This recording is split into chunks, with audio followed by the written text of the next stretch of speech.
지난주 우리가 계시록에 그 쓰여진 시대적 배경에 대해서 나눴거든요. 로마의 황제 도미티안이 기독교를 극심하게 박해할 때 쓰여진 편지이기도 하고 묵시이기도 하고 예언이기도 한 책이 요한계시록이라고 하였습니다. 도미티안 황제는요, 자신은 모든 것을 초월하여 존재하는 신과 같은 존재라고 선포했어요. 그래서 로마의 신들도 숭배해야 되지만 자신을 신처럼 숭배할 것을 요구했고요.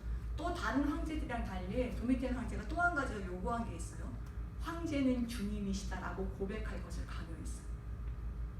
자기가 주인이라는 것, 주님이라고 고백할 것을 요청했습니다. 만약 자신이 요구한 것대로 따르지 아니하면 유배를 보내거나 끔찍한 그 처형법으로 순교당하도록 했어요. 여러분, 1세기 도미티안 황제 시절에 신앙생활했던 성도들을 한번 생각해 보세요. 믿음을 지키기 위해서 살 것이냐 말 것이냐를 순간순간마다 선택해야 됐어요. 여러분들 가운데 오늘 예배드려 나오면서 고민하신 분 없잖아요. 근데 이들은 예배를 드리면 내가 오늘 예배를 드릴 것이냐 말 것이냐, 예배를 드리고 죽을 것이냐, 예배를 안 드리고 살 것이냐, 이런 절박한 사항들이 늘 끊임없이 계속해서 이어졌다는 것입니다. 그에 비하면 우리는 여러분 어떻습니까? 우리가 사는 이 시대는요, 초대교회의 그런 박해와 위협 같은 그런 것은 없어요. 그런데 어찌 보면 황제의 숭배보다 더 무섭고 끊기 어려운 숭배들이 곳곳마다 도사리고 있을 수 있습니다. 사단은요, 그리스도인들을 핍박한다고 해서 이 복음이 전해지지 않는 것이 아니라는 것을 알았어요. 핍박할수록 고난을 줄수록 더 이 복음이 왕성하게 전파되는 거예요. 그래서 사단이 전략을 바꿉니다. 어떻게 바꿨냐? 핍박을 하고 환난을 주기 전에 그 주는 것보다 이제 어떻게 바꾸냐면요, 만몬이 주는 힘과 돈이 주는 편안함과 돈이 주는 불화, 또 돈으로 얻게 되는 쾌락, 이것들을 숭배하게 만들었어요. 그것을 전부로 여기게 만들었어요. 돈이 있어야지만 이 땅을 살 수 있는, 주님만으로 충분하지 않고 돈이 있어야지 살아갈 수 있도록 그렇게 사람의 생각 가운데, 감정 가운데, 삶 가운데 계속해서 미혹의 역사를 일으키고 있다는 거예요. 현대 그리스도인들 중에서 로마 황제를 숭배하는 그리스도인들은 없을 것입니다. 그런데 하나님과 재물을 겸하여 두 주인을 섬기고 있는 성도들은 많아요.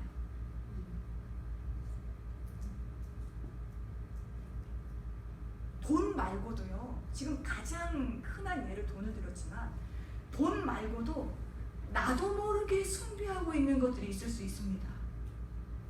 자기의 지식을 숭배할 수 있고요, 자기의 경험을 숭배할 수 있어요. 어떤 사람을 숭배할 수도 있습니다. 저는 이번에 요한계시록을 나누는 동안에 우리가 나는 이 땅에서 무엇을 추구하며 살고 있었는지, 나는 다른 것을 숭배하고 있지는 않은지 점검해보고 돌아보는 시간이 되었으면 좋겠고요. 세상의 즐거움을 얻기 위해 사는 것이 아니라 내가 주 안에서 거룩해지고 또 주 안에서 복되게 사는 인생들로 재건축되어지기를 소망하는 마음으로 이렇게 말씀을 저도 전하고 여러분들도 듣게 될 수 있었으면 좋겠습니다. 그 말씀을 이렇게 나누기 전에요, 우리 좌우의 앞뒷분들에게 이렇게 인사 나누어 주세요. 이번 기회에 새로워집시다. 이번 기회에 새로워집시다.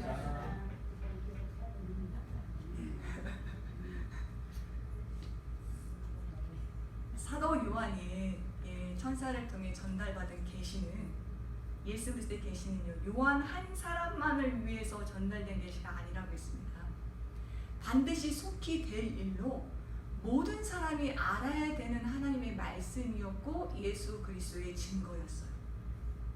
특히 당시 소아시아 서부 전역에 걸쳐있는 로마 영토인 7교회가 있어요. 에베소, 서머나, 버가모, 두아디라, 사데, 빌라델비아, 라오디게아. 이 7교회 주시는 말씀이 있었습니다. 그래서 요한이 자기가 받은 계시의 내용을 일곱 교회에서 돌아가면서 읽어볼 수 있도록 편지를 써요. 근데 당시 소아시대에는요, 소아시아에는 일곱 교회 말고도 여러 교회들이 있었어요. 그럼에도 불구하고 요한이 일곱 교회라고 말한 것은 이 편지는 일곱 교회만 해당되는 것이니 일곱 교회만 읽어야 된다, 이런 의미가 아니에요. 계시록에는 7, 일곱이라는 숫자가 많이 나옵니다. 일곱 촛대, 일곱 별, 일곱 인, 일곱 명, 일곱 대접, 일곱 등불, 일곱 뿔, 일곱 눈, 이런 7이라는 숫자가 많이 나와요. 7은 여러분 무엇을 뜻합니까? 완성. 예. 완성을 뜻하는 상징적인 숫자예요. 그 요한이 일곱 교회에 편지했다는 것은 그 당시 역사적으로 실존하였던 일곱 교회에게 쓴 편지이기도 하지만 일곱 교회 말고도 존재하고 있었던 골로새 교회 등과 같은 교회들이 있거든요. 그 교회들에게도 보내진 편지이고 또 오고 있는 모든 세대들 가운데 오늘날 우리 교회에게도 보내주시는 하나님의 말씀이고 예수 그리스도의 증거라고 받아야 됩니다. 계시록은 여러분 묵시적 특징도 있고 또 무슨 특징도 있다고 했어요? 네. 네, 그거는 계시록을 보는 눈이고요. 그러니까 묵시적 특징도 있고 예언적 특성도 있고 또 편지의 성격도 있다고 했어요. 그래서 오늘 요한이 7개 편지를 쓰잖아요. 근데 요즘은 여러분 이 편지를 주고받는 문화가 아니에요. 편지 쓸 일 있으면 어떡합니까? 이메일, 카톡, 메시지. 근데 전화 걸죠. 막 급하니까. 전화를 걸어요. 이것이 이제 편지의 기능을 대신하고 있거든요. 그래서 요즘은요, 편지함을 열면 반갑고 그리운 그런 편지가 있기보다는 어떤 편지들이 많아요? 광고, 빌, 세금 내라.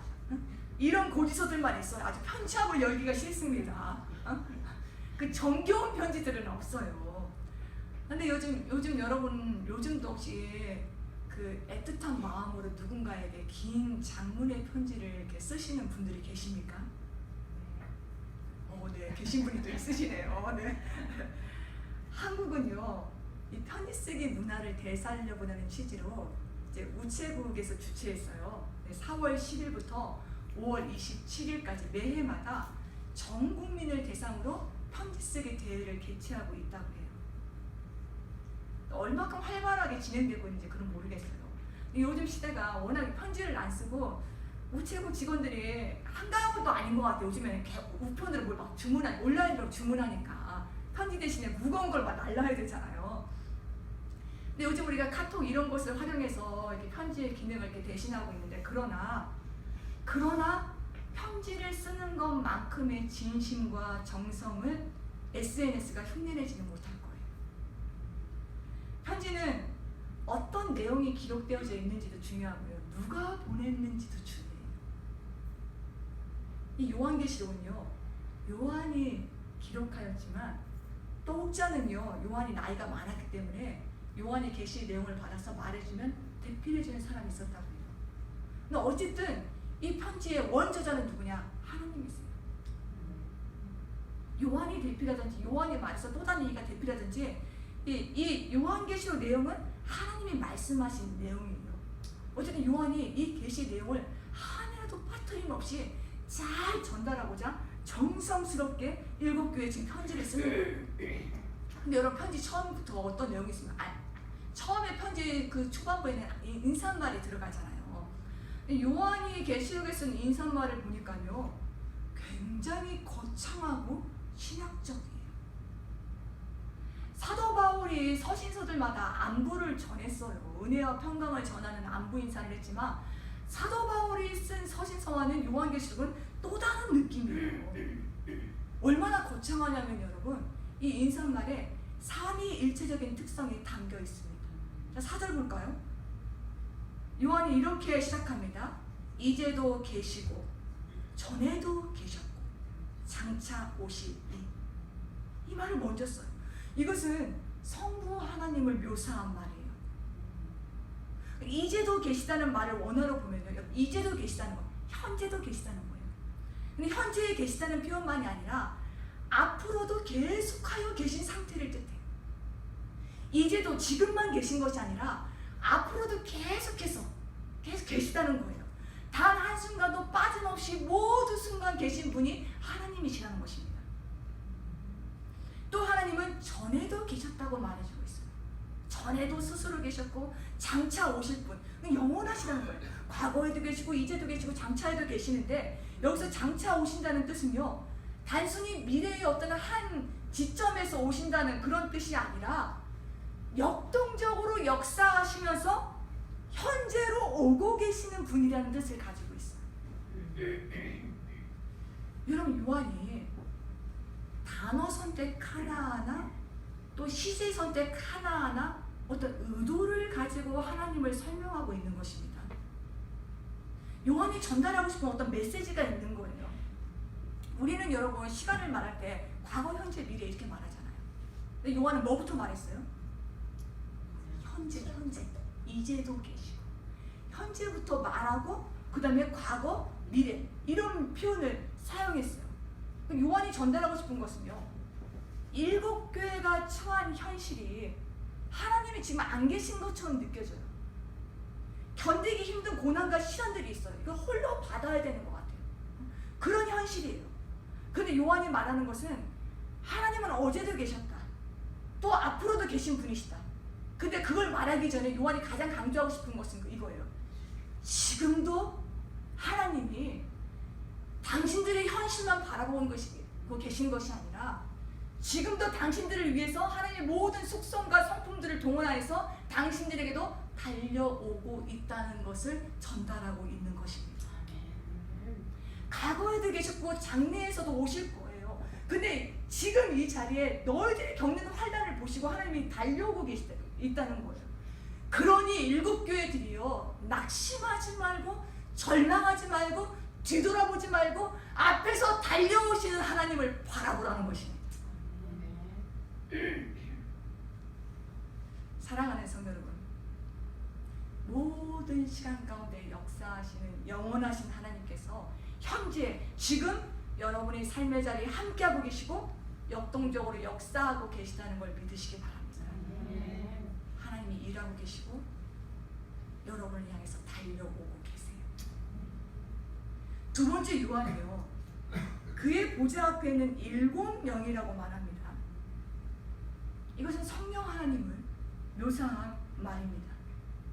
스가랴서 4장 10절을 보면 이 7은 온 세상에 두루 다니는 여호와의 눈이니라 라는 말씀이 있어요.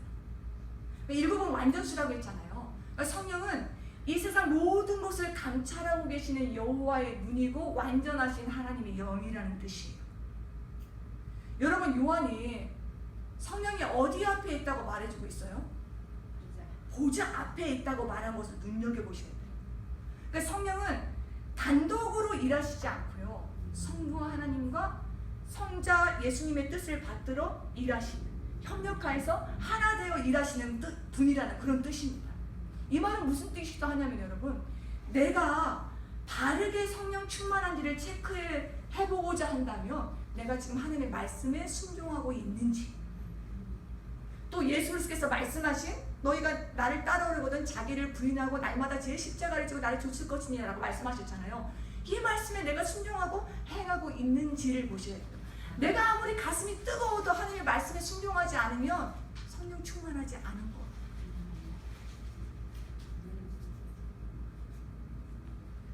오늘은 교회력으로 성령 강림주일입니다. 예수님이 부활하신 지 50일째 되는 날에 제자들이 마가의 다락방에서 기도에 힘쓰고 있을 때 주님께서 약속하신 성령을 보내주시잖아요. 이 사건을 기념하는 절기가 성령 강림주일이에요. 성령 받은 제자들이요, 예수 그리스도의 생명으로 충만해져. 성령 받고 나서 교회가 탄생해요. 복음이 막 전파되기 시작합니다.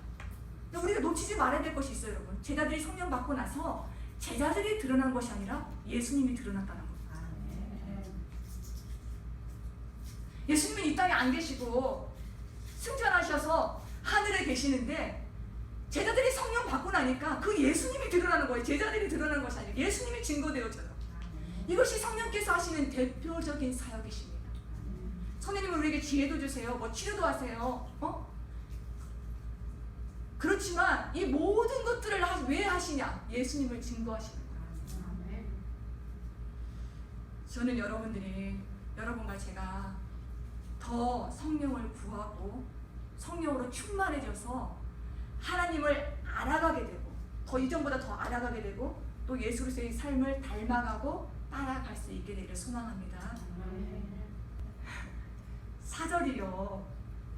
요한이 하나님과 성령에 대해서 지금 여러분이 잘 보셔야 돼요. 요한이 인사말을 쓰고 있는데 자기의 신앙을 고백하고 있는 거예요. 하나님과 성령이 어떤 분이신지 지금 증언하고 있잖아요. 근데 5절에서 요한은요, 예수님을 증언합니다. 어떻게 증언하냐? 예수님을 충성된 증인으로 죽은 자들 가운데서 먼저 나시고 땅의 임금들의 머리가 되신 예수 그리스도라고 표현하고 있어요. 이것을 좀 쉽게 한번 풀어서 설명드려 볼게요. 하나님께서 창세전에 작정하신 것이 있어요. 죄와 허물로 죽은 우리들을 구원하시려는 계획을 작정하셨어요. 예수님은 하나님의 창세전에 작정하신 이 계획을 완성하시기 위하여서 자신을 비우시고 인간의 몸을 입고 이 땅에 오셨습니다. 이 땅에 오셔서 예수님이 대충 산 것 아니에요, 여러분. 인간으로서 해야 될 모든 일들을 충성스럽게 다 감당하셨어요. 그리고 모든 사람을 대신하여서 생명을 버리시며 죽기까지 아버지의 뜻에 순종하셨습니다. 창세전에 하나님께서 구원을 계획하셨잖아요. 이 뜻을 이루시기 위해서 충성스럽게 증인이 되셔서 십자가에 가서 죽으셨다는 거예요.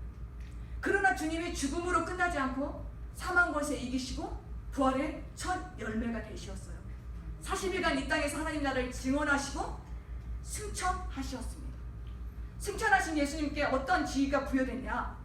모든 사역을 충성된 증인으로 완수해내신 예수님에게 모든 이름 위에 뛰어난 이름이 주어졌어요. 왕 중의 왕, 만왕의 왕, 다스리고 영광 받으시는 그런 지위가 예수님에게 수여됐습니다. 요한은 여러분 지금 인사말에서 하나님과 성령님과 예수 그리스도에 대한 분명한 자기 신앙을 고백하고 있어요.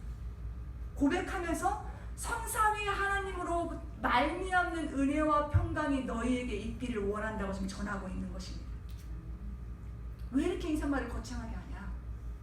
요한의 믿음이기도 했지만요, 당시 7교회가 로마로부터 겪는 박해가 너무 컸기 때문에 그 어떤 것으로도 위로가 되지 않는 거예요.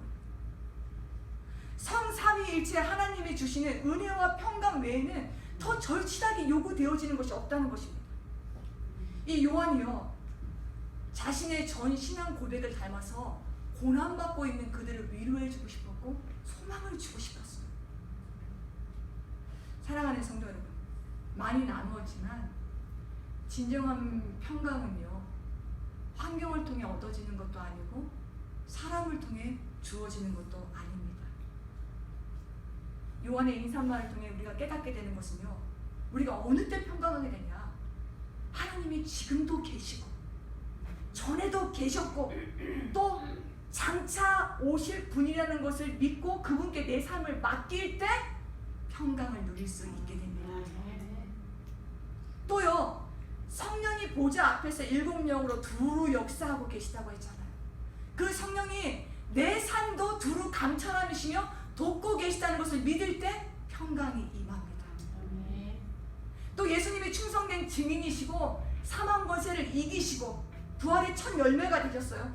예수 그리스도께서 왕 중에 왕으로 모든 만물을 다스리고 계시는데 그 예수님이 내 삶을 다스리고 계시고 나를 위해 중보하고 계시고 내 삶을 인도하고 계시다는 것을 믿을 때 진정한 평강이 임한다는 걸 믿으시기 바랍니다.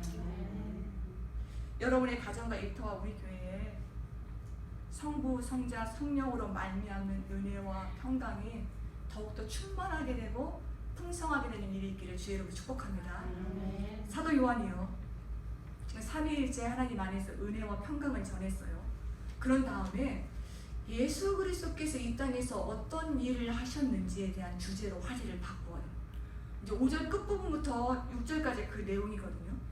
예수님이 이 땅에 오셔서 하신 첫 번째 사역이 뭐냐? 우리를 사랑하시어 우리 죄에서 우리를 해방하신 분이에요. 우리를 사랑하시어서 우리를 죄에서 해방하셨다는 거예요. 여러분은 어떤 사람을 사랑하고 싶으십니까? 나에게 잘해주는 사람, 나에게 유익되는 사람, 이런 사람 사랑하고 싶잖아요. 근데 예수님은 달라요. 예수님은 어떠한 사람을 사랑하셨냐?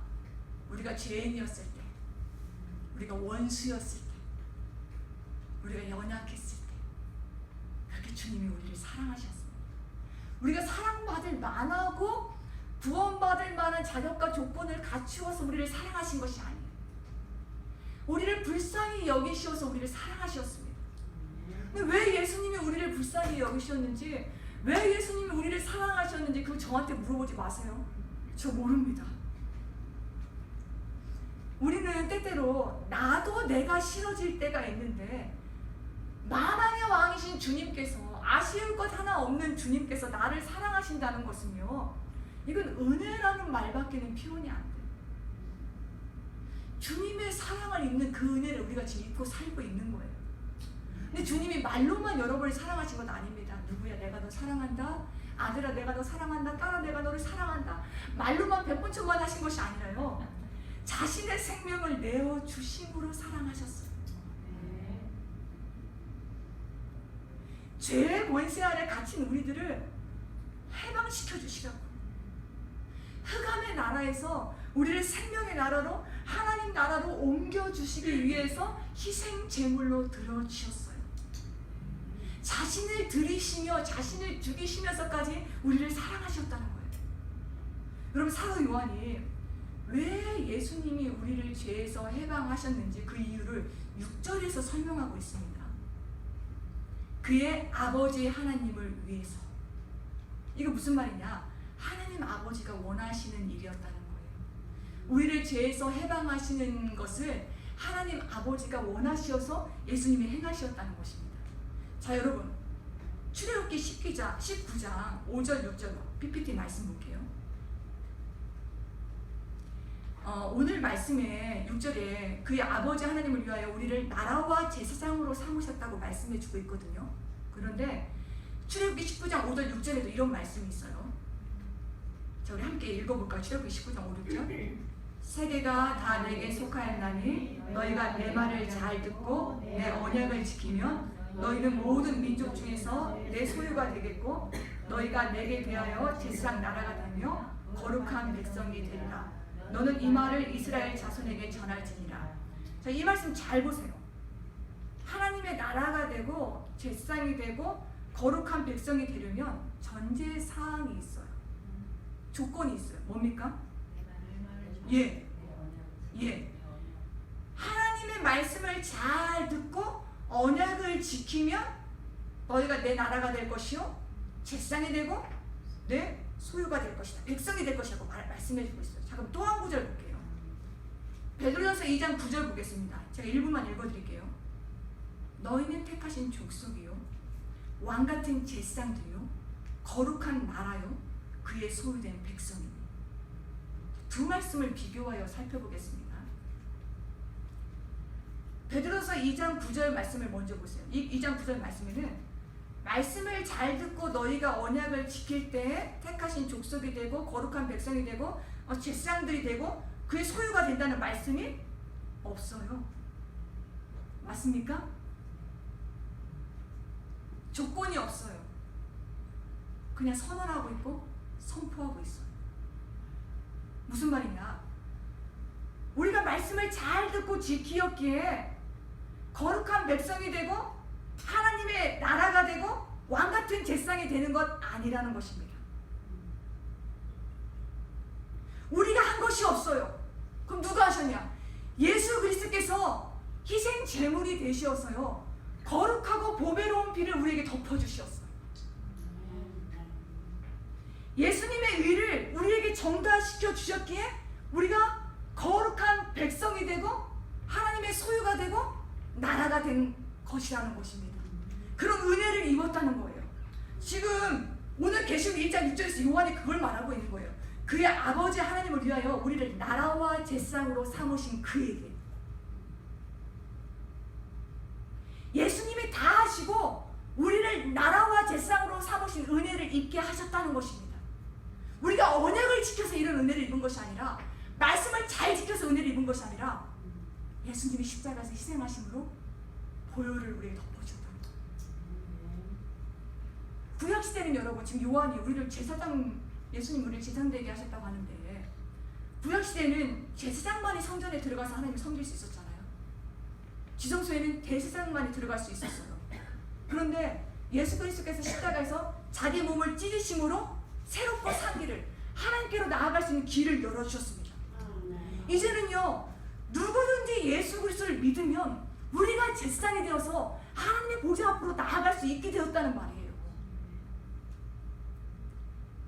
우리는 예수 그리스도께서 이루신 그 일들로 인하여 은혜로 말미암아서 하나님의 통치를 받는 나라가 되었고요, 하나님의 보좌 앞으로 나아갈 수 있는 제사장이 되었다는 것을 요한이 지금 증언하고 있는 거예요. 고백하고 있는 것입니다. 여러분, 이 얼마나 감사한 은혜예요.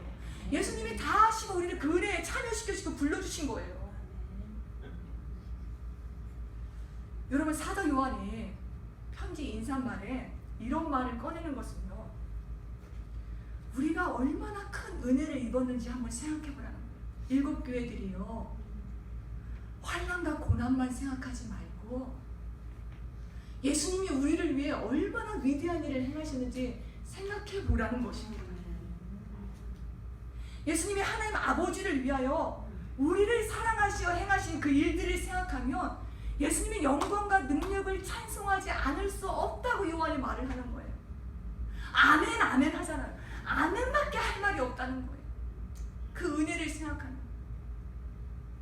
여러분, 정말요, 예수님의 그 십자가를 만난 사람들은요, 이런저런 할 말이 없어져요. 아멘만 나옵니다. 아멘. 그 영광과 은혜를 찬송하는 말밖에 나오지 않는다는 거예요. 내가 요즘 말이 많아지고 있다 싶은 분들은 예수님의 십자가 아래로 나아가셔야 됩니다. 요한이 7절에서 아주 비장한 선포를 합니다. 볼지어다. 이 볼지어다가 무슨 뜻인지 아세요? 나를 봐라, 이런 뜻이 아니라요, 내가 이제부터 더 중요한 말을 할 터이니 너희는 지금부터 더 정신을 차리고 집중하여서 깨어서 이 말을 들으라는 거예요. 그래서 요한이 이런 말을 합니다. 예수 그리스도께서 구름을 타고 오시는데 각 사람의 눈이 그를 보겠고 그를 찌른 자들도 볼 것이요, 땅에 있는 모든 족속이 그로 말미암아 애곡하리니 그러하리라. 반드시 이루어진다. 그러하리라 라고 합니다. 예수님 여러분, 무엇을 타고 오신대요? 재림하실 때? 구름을 타고 오신다고 지금 요한이 말해주고 있는데, 이것에 여러 가지 이렇게 의견들이 있어요. 예수님이 부활하시고 승천하실 때 제자들에게 너희가 본 것대로 내가 오겠다고 하셨거든요. 이 말씀을 가지고 일부는 예수님은 구름을 타고 오실 것이다, 실제 구름을 타고 오실 것이다 라고 이렇게 말하는 분들도 있어요. 그런데 또 한 부류에서는 아니다, 무슨 실제 구름을 타고 오시냐, 구름은 구약 성경이나 히브리 사상에서 보면 하나님의 임재와 현현을 뜻하는 것이다. 주님이 구름을 타고 오신다는 것은 하나님의 임재 가운데 영광스러운 모습으로 오신다는 상징적인 표현이다 라고 말하는 분들도 있어요. 그런데 예수님이 구름을 타고 오시냐, 구름을 안 타고 오시냐, 그럼 이것에 너무 목숨 걸지 마십시오. 근데 사실 이것으로 인해서 여러분 이단들이 많이 나왔어요. 구름을 타고 오신다, 이것을 또 싸우기도 해요. 근데 여러분, 이것에 목숨 걸지 마세요. 중요한 것은 뭐냐, 예수님이 다시 오신다는 것입니다. 약속하신 대로 다시 오신다는 거예요. 예수님이 초림 때는 어떻게 오셨는지 아십니까? 낮고 천한 짐승의 말 구유에서 종의 모습으로 소수의 사람들에게만 영접을 받으시며 오셨어요. 근데 예수님이 재림주로 다시 오실 때는요, 만왕의 왕으로 심판의 주로 어미하신 모습으로 공개적으로 오신다는 거예요. 초림일 때는 소수에게만, 마리아, 요셉, 동방박사 목자들에게만 어떤 환영을 받고 영접을 받으셨다면, 재림주로 오실 때는 모든 사람이 알도록 그렇게 오신다는 거예요. 이 날이 어떤 이에게는 눈물과 한심이 변화해서 기쁨과 감사가 충만한 날이 될 것이고요, 어떤 이들에게는 후회하고 통곡하는 날이 될 것이라고 합니다. 그동안 수없이 주어졌던 회개의 기회를 거절하고 외면한 것으로 인해서 심판과 영원한 형벌이 주어졌거든요. 후회해도 소용이 없어요. 그 가슴을 치고서 애곡하는 일이 있게 될 것이라고 요한이 말해주고 있는 거예요. 하나님이요, 여태까지 요한이 지금 신앙 고백을 했거든요. 인상말을 통해서.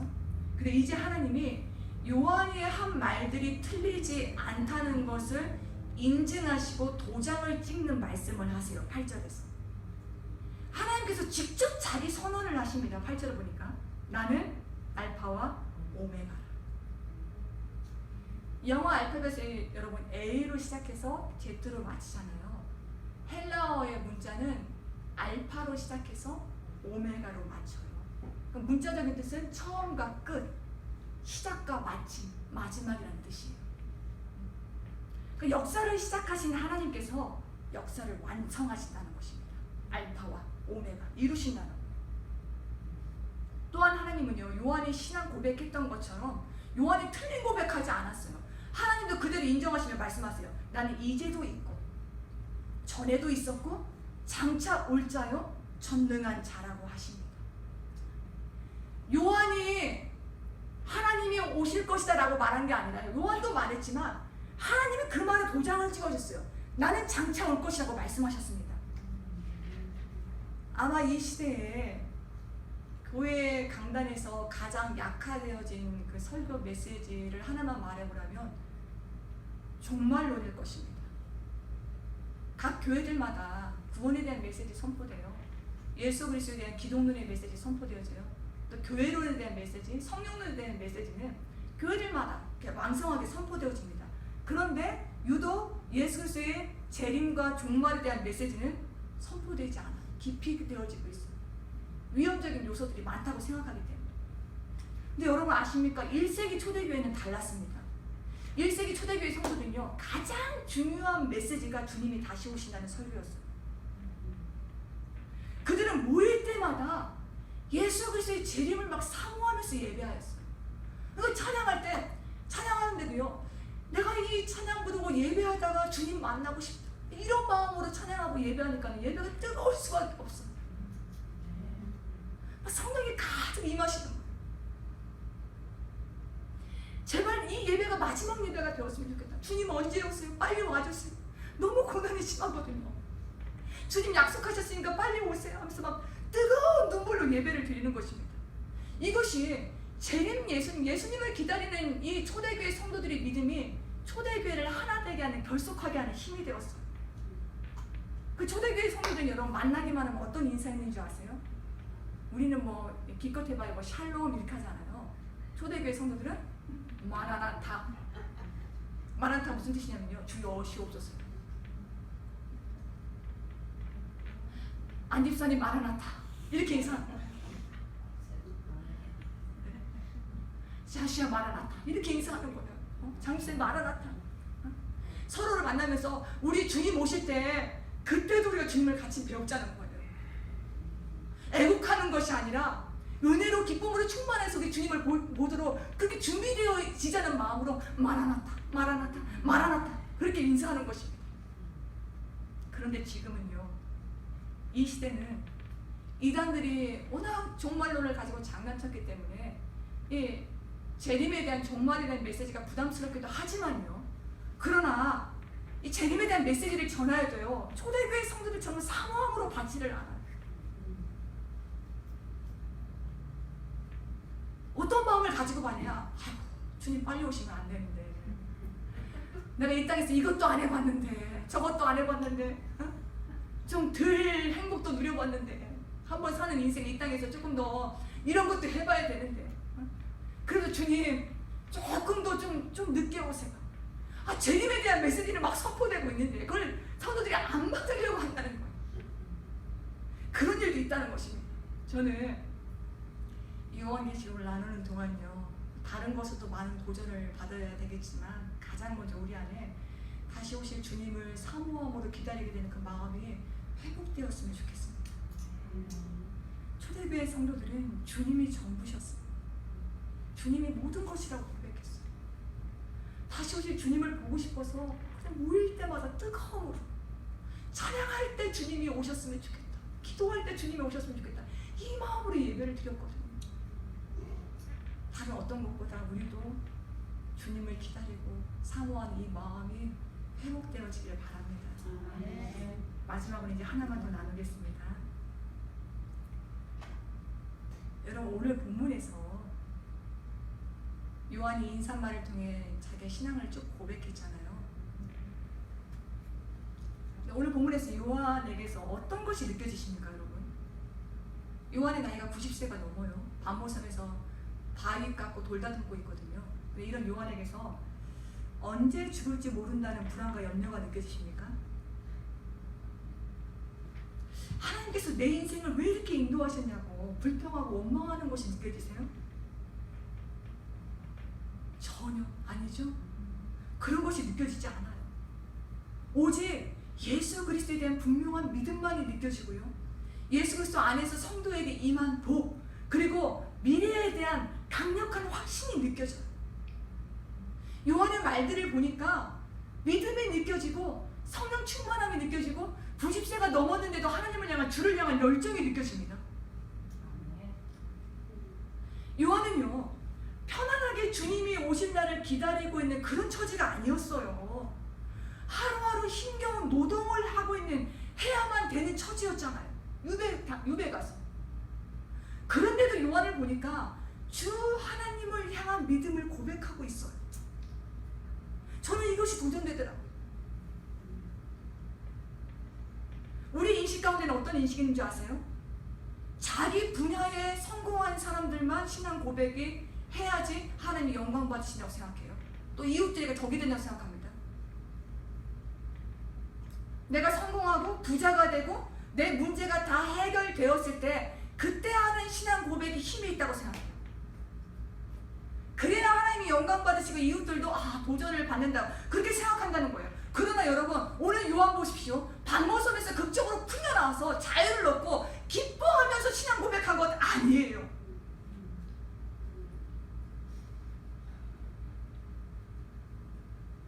우리가 보기엔 여러분, 반모섬 안에 있는 요한에게 은혜와 평강이 필요한 것 같아요. 그런데 요한이 반모섬 밖에 있는 자들에게 은혜와 평강을 전하고 있어요. 어떻게 생각하십니까, 여러분? 저라면요, 저의 현실이 반모섬이라면 이런 믿음을 어떻게 고백할 수 있어요? 저 같으면요, 하나님 앞에 이랬을 거예요. 하나님, 알파와 오메가시라면서요, 하나님 전능하신 분이라면서요, 근데 왜 이 황제 숭배라는 현실은 하나도 바꿔주지 않는 것입니까? 하나님, 주님의 말씀을 듣고 순종하며 사는 제게, 90세 넘은 고령인 나인 제게 반모섬이 웬 말입니까? 바위가 웬 말입니까? 외딴 섬에서 내 인생을 이렇게 홀로 고독하게 끝내게 하시는 것입니까? 저는요, 신세 한탄했을 거예요. 근데 양심이 찔릴 때는, 그래, 신앙 고백해야지, 한 번쯤은 해야지 할 때는요, 어떻게 하냐, 제 처지에 눌려서 굉장히 소심하게, 작게, 하나님은 그래도 살아계십니다, 이렇게 말했을 거예요. 근데 요한을 보십시오. 요한이요, 지금 여러분 어떠한 신앙 고백을 하고 있는 줄 아세요? 유배당에서 지금 바위를 깎고 있으면서 요한의 신앙 고백을 보니까 도미티안 황제 시절 유배 생활을 하고 있잖아요. 근데 이 가운데서도 예수 그리스도께서 모든 왕과 권력들을 다스리는 만왕의 왕이시라는 걸 선포하고 있는 거예요. 자신은 포로가 되어서 유배되었으면서 또 고령의 나이에 돌을 깎는 일을 하고 있으면서 요한이 무엇을 고백하고 있냐? 주님이 우리를 사랑하신다. 주님이 우리를 사랑하셔서 아버지 하나님의 나라의 제사장 삼으시고 나라 삼아주셨다는 것을, 이것을 선언하고 있는 것입니다. 그럼 이럴 수 있겠냐고. 내 현실에 하나도 풀린 것이 없는데 예수님이 하신 일을 높이면서 내가 예수님 때문에 하나님과 사귐 안에 거할 수 있게 되었다고, 예수 그리스도의 하신 일을, 은혜와 그 은혜들을 찬양하고 영광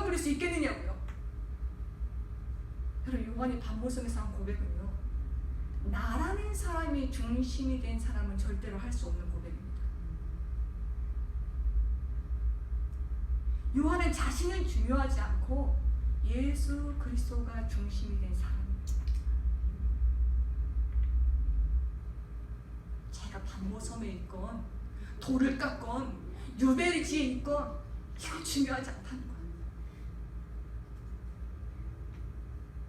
십자가와 부활에 대한 너무너무 명확한 확신이 있었기 때문에 그 주님이 요한의 전부가 되셨거든요.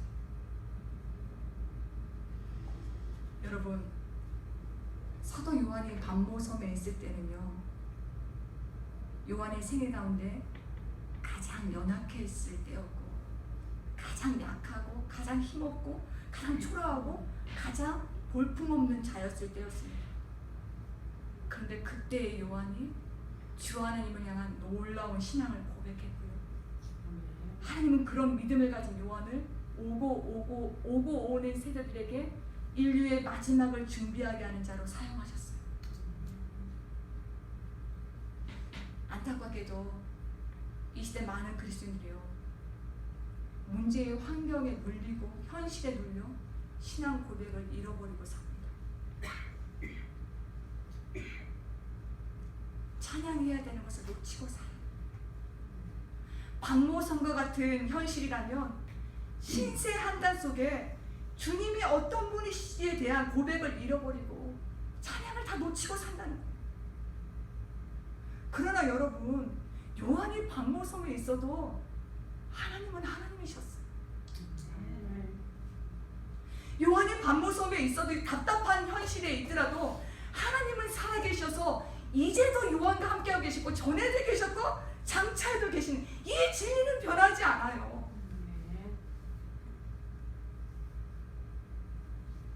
근데 여러분, 우리는 변하지 않는 진리는 붙잡지 않고 환경과 현실에 자꾸 붙들린다는 거예요. 그래서 신앙 고백을 못해요. 사랑하는 성도 여러분,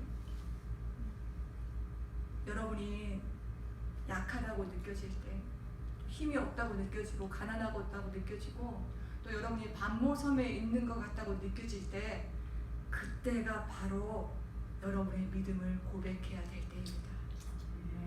요한처럼. 그 고백을 하나님이 얼마나 기뻐하시는지